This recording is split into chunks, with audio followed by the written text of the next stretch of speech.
I guard a telephone booth in Montana. There are strange rules to follow.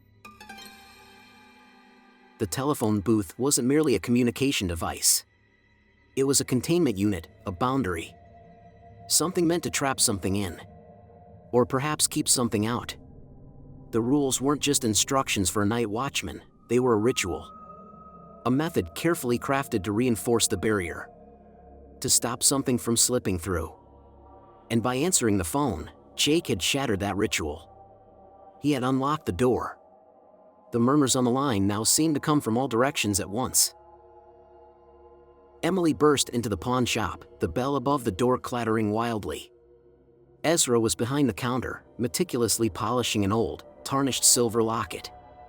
He looked up, his eyes narrowing slightly as he took in her expression. "Where is he?" Emily demanded, her voice trembling with a mix of anger and dread. Ezra didn't feign ignorance. He exhaled heavily, his shoulders sinking just a bit. "He's gone, Emily. You already know that." "Gone where?" she snapped. "What is that phone booth, Ezra? What have you been hiding from me?" Ezra placed the locket down carefully, his gaze locking onto hers. There was a flicker of sorrow in his eyes, a weariness that seemed beyond his years. "It's a burden, Emily," he murmured, his tone grave. "A family responsibility. A duty passed down from my grandfather, Samuel." He unraveled everything, the details of Samuel Thorne's fixation on the Rift Zone, his belief that Black Hollow Pass was a portal to another plane, a threshold where beings could cross. He told her about the telephone booth, intentionally built at that precise location as a safeguard, an anchor to keep the energy contained, to prevent the veil from unraveling. The rules, he explained, were part of a ritual. A meticulously structured sequence meant to maintain the barrier. The black salt, the counterclockwise motions, the rhythmic humming, even the static-filled radio, they all played a role. Together, they generated a resonance that kept the gateway sealed. "And Jake?" Emily asked, her voice thick with emotion. Ezra's voice was void of inflection. "He broke the ritual." Emily felt a lump form in her throat. "He answered the phone. He let them in." "Them," she whispered, barely able to form the word. Ezra gave a solemn nod. "The ones who wait. The ones who hunger. They have been trying to breach through for ages.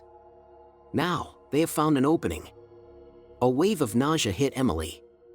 Her mind raced with images of the shadowy figure, the whispers crackling through the headset, the vacant stare of the creature lurking within the booth. She thought of Jake, his agonized scream still reverberating in the silence. "What happens next?" she asked, her voice barely above a whisper. Ezra turned his gaze toward the window, where the sky was darkening rapidly. The wind had picked up, shrieking through the empty streets of Ashwood. "We wait," he said, his voice heavy with resignation. "We listen. And we hope we're not already too late." Emily stepped out of the pawn shop, the door's bell letting out a hollow jingle behind her. She walked into the swelling storm, the wind lashing against her, tossing her hair into a wild frenzy.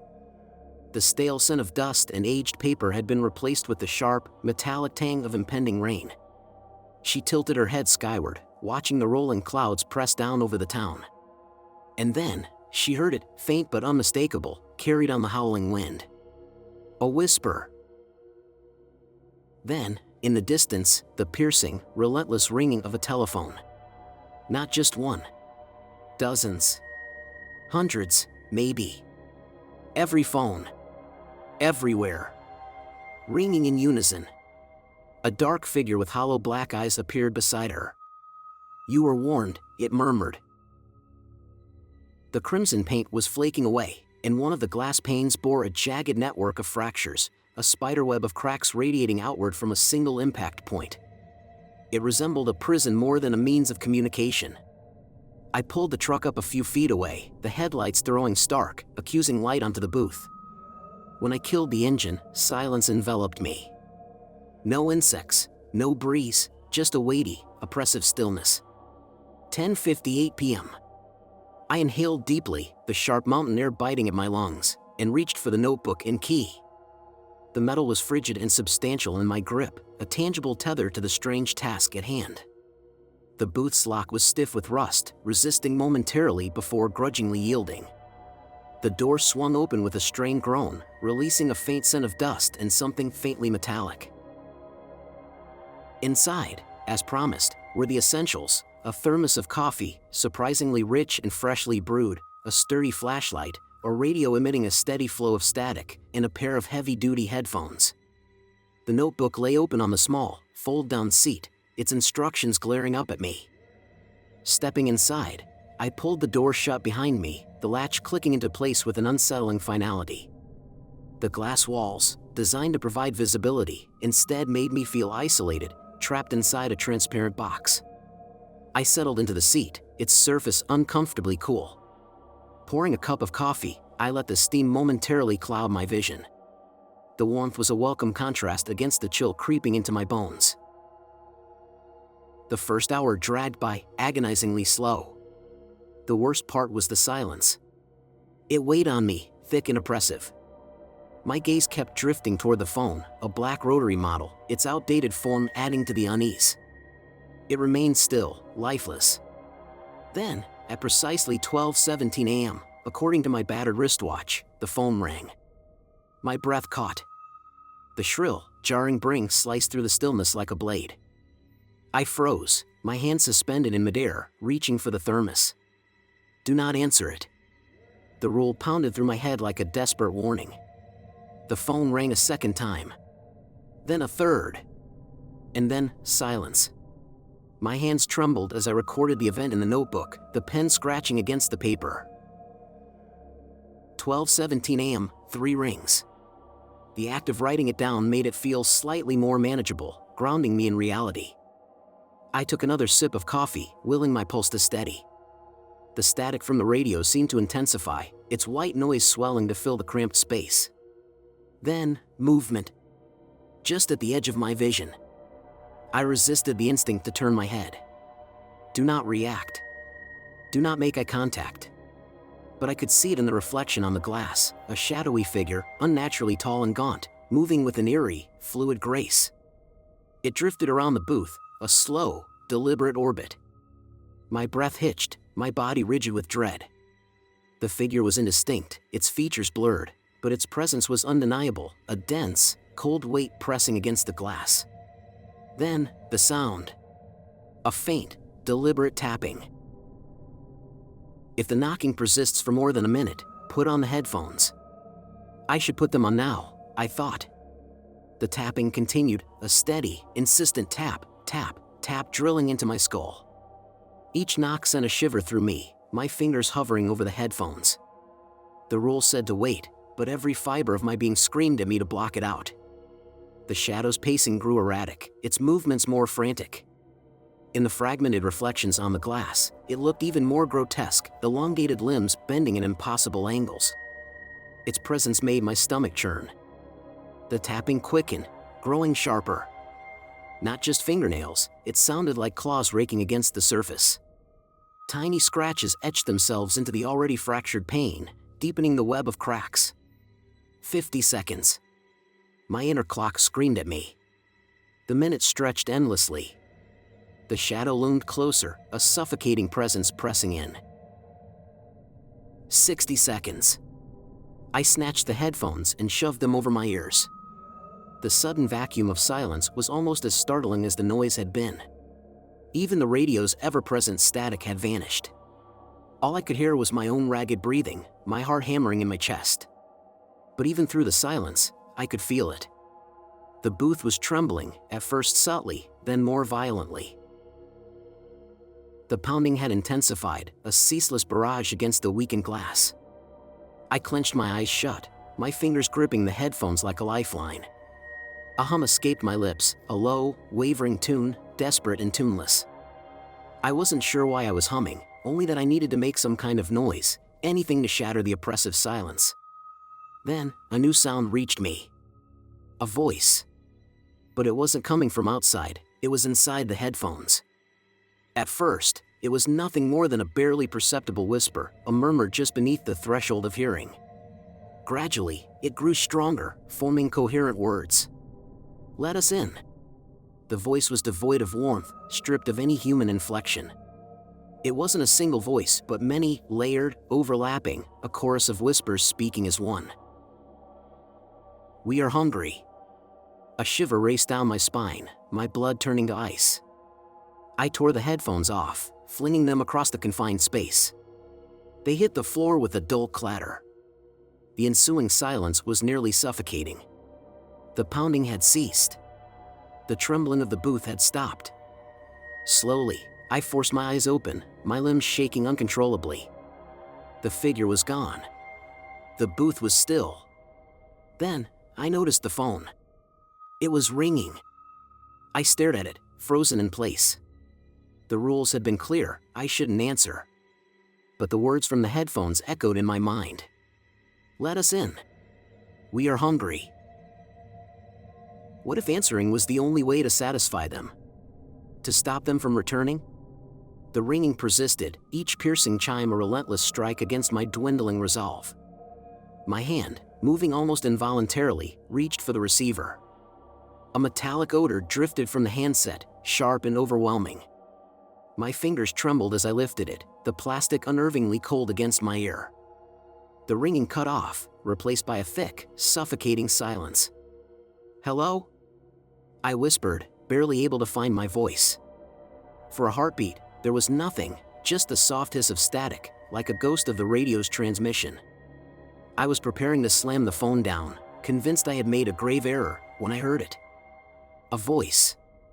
But unlike the one in the headphones, this one was singular, clear, but eerily devoid of emotion.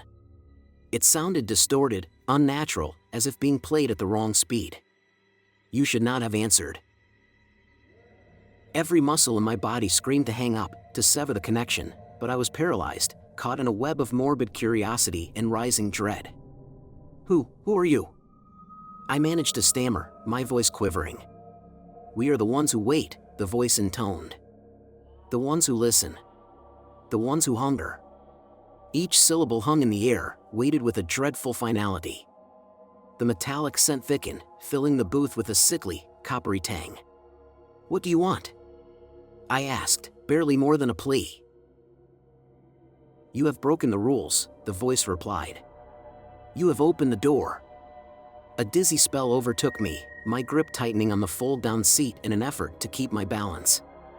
The booth swayed, or at least it felt like it, the reflections in the glass shifting and warping around me. Then I saw it. In the distorted reflection behind me, something moved. It wasn't the shadow from before. This was something different. Something inside with me. I turned my head, my pulse hammering against my ribs. Standing behind me in the narrow confines of the telephone booth was a figure. It had a human shape, but its features were wrong. Its skin was pale, almost translucent, stretched taut over sharp, angular bones. Its eyes were pure black, empty voids that devoured the dim light. Its mouth, a thin, lipless gash, curled upward into an impossible grin, revealing a mouth filled with rows of needle-like teeth. It was smiling. I tried to scream, but no sound emerged. My throat seized, my vocal cords strangled by terror. The figure extended a hand, its fingers long, skeletal, tipped with jagged claws that gleamed faintly in the dim glow. It placed one icy finger on my shoulder, and an unbearable chill surged through me. "You belong to us now," the voice from the phone whispered. But now, it was no longer confined to the receiver. It was coming from the figure itself. The words twisted, distorted, morphing into something else, something that sounded disturbingly human. A scream. The creature leaned in, its face mere inches from mine. Its breath was a vile, metallic stench that sent bile rising in my throat. Its hollow eyes held me captive, and I felt something pulling at me, something intangible yet undeniable, as if my very essence was being drained away. The last thing I saw before everything dissolved into darkness was its mouth stretching impossibly wide, revealing a void where a throat should have been, a gaping abyss that swallowed the last slivers of light. The phone tumbled from my grip, hitting the floor with a dull thud, the receiver still alive with a whispering voice. The first light of dawn stretched across the sky, streaks of pale pink and gold casting elongated shadows over the barren expanse of Black Hollow Pass. The wind, eerily absent through the night, now whistled through the gaps in the telephone booth, a mournful, haunting wail. Inside, disarray reigned. The thermos had toppled over, its contents staining the cracked linoleum in a dark pool. The flashlight lay shattered, shards of its lens scattered like tiny stars. The headphones, tangled and frayed, formed a chaotic heap.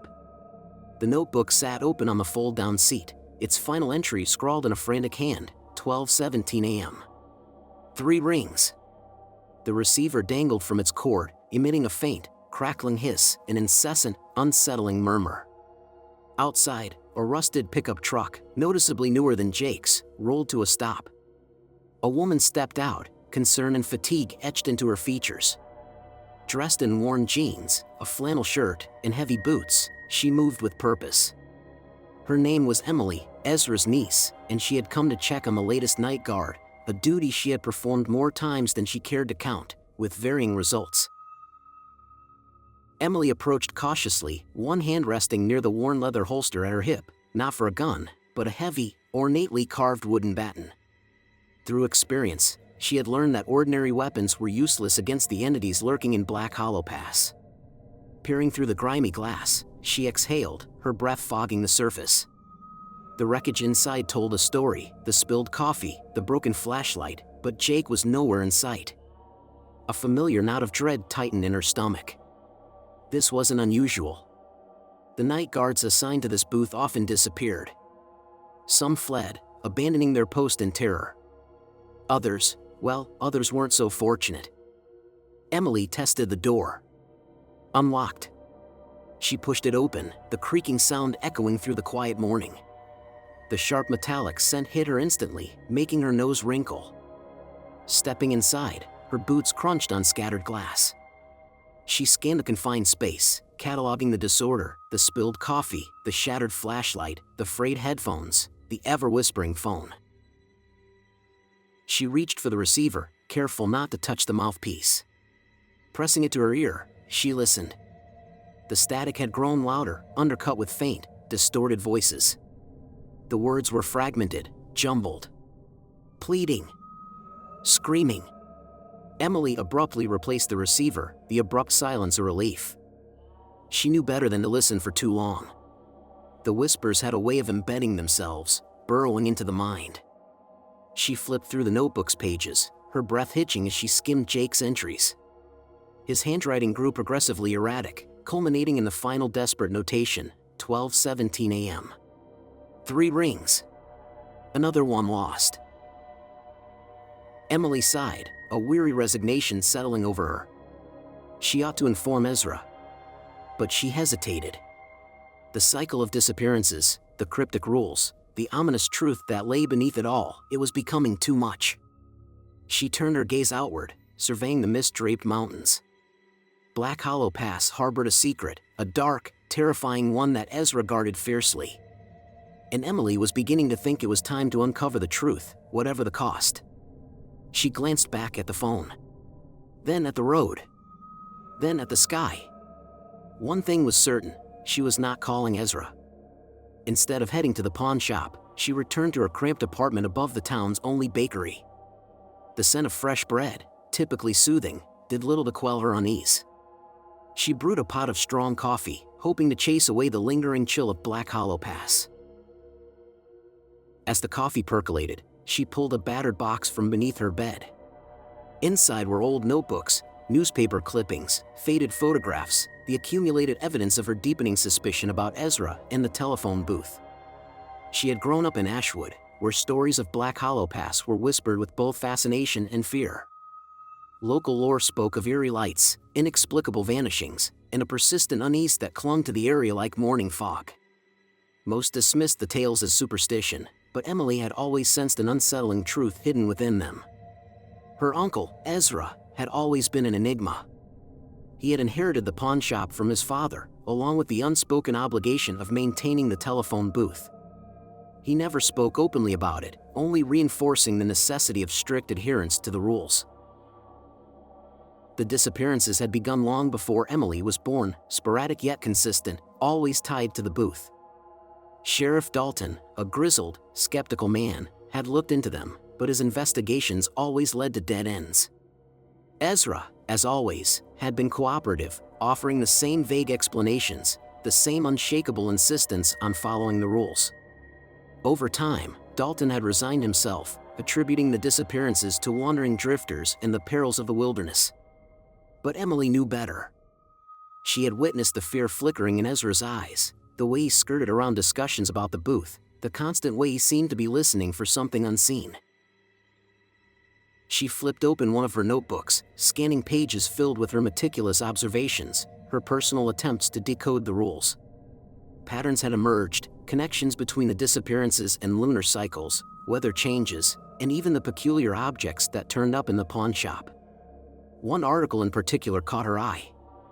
It was a faded newspaper clipping from the 1950s, detailing the construction of the telephone booth on Black Hollow Pass.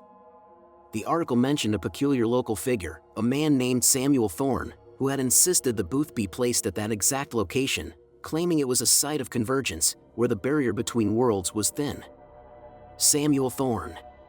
The name sent a jolt through Emily. She had encountered it before in Ezra's family records. Samuel Thorne was his grandfather. A surge of adrenaline coursed through her. This was it. This was the connection she had been searching for. The telephone booth wasn't just an old relic, it had been strategically placed for a reason. And Ezra was fully aware of that reason. She studied a photograph she had taken of the rules notebook, the odd symbols, the cryptic mix of numbers and letters. It wasn't random. It was a cipher, and she was determined to crack it. She was convinced the telephone booth wasn't meant for ordinary communication between people. Emily spread the photographs across her kitchen table, the stark glow of the fluorescent light casting sharp shadows over the strange symbols and encoded instructions. She had spent countless hours attempting different decoding methods, experimenting with various ciphers, yet nothing had yielded a breakthrough. It was an infuriating puzzle, seemingly impossible to unravel. She took a sip of her now lukewarm coffee, her gaze tracing the jumbled script. The erratic combination of numbers, Roman numerals, letters, and Greek symbols didn't follow any conventional system. It was something else, something far older and more arcane. Then realization struck. The symbols weren't meant to be deciphered in isolation. They had to be interpreted together. They weren't just numbers or letters. They were coordinates. A childhood memory surfaced, Ezra speaking about ancient maps, describing how old world cartographers embedded codes within a blend of symbols and numbers to designate specific locations, hidden sites, places of power. Emily reached for a topographical map of the region, one she had purchased from the local ranger station. Laying it beside the photographs, her pulse quickened. She started with the first rule. 1. Your shift begins at precisely 11 p.m. and ends at 5 a.m. Do not arrive early. Do not leave late. This wasn't a coordinate, but a time frame, a window of significance. 2. The booth will be stocked with supplies, a thermos of coffee, a flashlight, a radio tuned to static only, and this notebook. Do not bring any personal belongings. Again, not a coordinate, but a list of necessary tools. Then came the symbols. 3. If the phone rings, do not answer it. B. If the phone rings more than 3 times in an hour, record it. She focused on the Roman numeral 3 and the letter B. On the map, she studied the terrain near Black Hollow Pass. Using a ruler and protractor, her hands steady despite her racing heart, she deduced that 3 could signify 3 degrees, and B might denote a bearing, a directional marker. She carefully plotted the point on the map. It landed on an isolated peak, just north of the telephone booth. She continued decoding the remaining symbols, each one aligning with specific coordinates. The symbols weren't arbitrary, they formed a structured pattern. The coordinates didn't just highlight random locations. They traced a shape. A circle. And at the very heart of that circle, perfectly aligned with the telephone booth, was a tiny, black-marked point on the map labeled with a single word. The Rift Zone. The Rift Zone. The name echoed in her mind, aligning perfectly with the old newspaper article about Samuel Thorne, the supposed point of convergence. The telephone booth was never meant for casual communication. It was a containment structure, a safeguard. A barrier designed to imprison something. Or to keep something from coming through. The rules weren't mere guidelines for a night guard, they were part of a ritual. A sequence meticulously designed to reinforce the barrier, preventing a breach. And Jake, by picking up that receiver, had shattered the ritual. He had unlocked the door. The whispers from the phone suddenly seemed to come from every direction. Emily stormed into the pawn shop, the bell above the door ringing aggressively. Ezra stood behind the counter, meticulously polishing a worn silver locket. He glanced up, his eyes narrowing slightly at the intensity of her expression. "Where is he?" Emily demanded, her voice quivering with both rage and fear. Ezra didn't feign ignorance. He exhaled, his shoulders sinking slightly. "He's gone, Emily. You already know that." "Gone where?" she snapped. "What is that phone booth, Ezra? What have you been keeping from me?"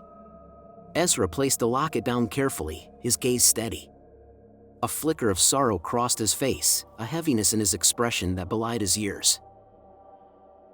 "It's a burden, Emily," he murmured. "A responsibility passed down through generations. Our family's legacy."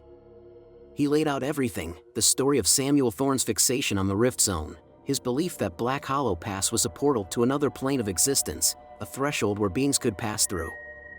He spoke of the telephone booth, deliberately positioned as a focal point, a means of containing the forces, preventing the fabric of reality from unraveling. The rules, he elaborated, weren't just arbitrary orders.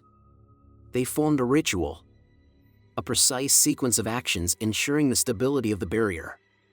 The black salt, the counterclockwise movements, the humming, even the static on the radio, all crucial components. Together, they generated a resonance that kept the passage shut. And Jake? Emily's voice barely held back emotion. Ezra's tone remained unchanged. He disrupted the ritual. Emily swallowed hard. He answered the phone. He let them in. "Them," she whispered, fear lacing her breath. Ezra nodded. "The ones who linger. The ones who hunger. They've been clawing at the edges for years. And now, they have a way in." A wave of nausea rolled through Emily. Her mind conjured images of the shifting shadows, the voice in the headphones, the vacant, soulless stare of the creature in the booth. And Jake, his terrified scream still echoing in her ears. "What happens now?" she managed, her voice barely above a whisper. Ezra turned to the window, watching as the sky darkened. The wind outside howled through the empty streets of Ashwood, carrying a sense of foreboding. "We wait," he said, his voice hollow. "And we listen. And we hope it's not already too late." Emily stepped out of the pawn shop, the door's bell letting out a hollow chime behind her. The wind lashed against her, whipping her hair into a wild frenzy. The lingering scent of dust and old paper was soon overtaken by something sharper, the metallic tang of ozone. Dear friends, please subscribe to the channel, it is very important for its development. She lifted her gaze to the storm-choked sky. The rolling clouds pressed downward, smothering the town beneath their weight. And then, she heard it, soft at first, barely discernible against the wind. A whisper. Then, from the distance, the piercing, relentless ringing of a telephone. Not just one. Dozens. Hundreds, maybe. Every phone. Everywhere. Ringing in unison. A dark figure with hollow black eyes appeared beside her. "You were warned," it murmured. Friends, write your impressions of the story in the comments. Don't forget to subscribe and like us to get more content like this.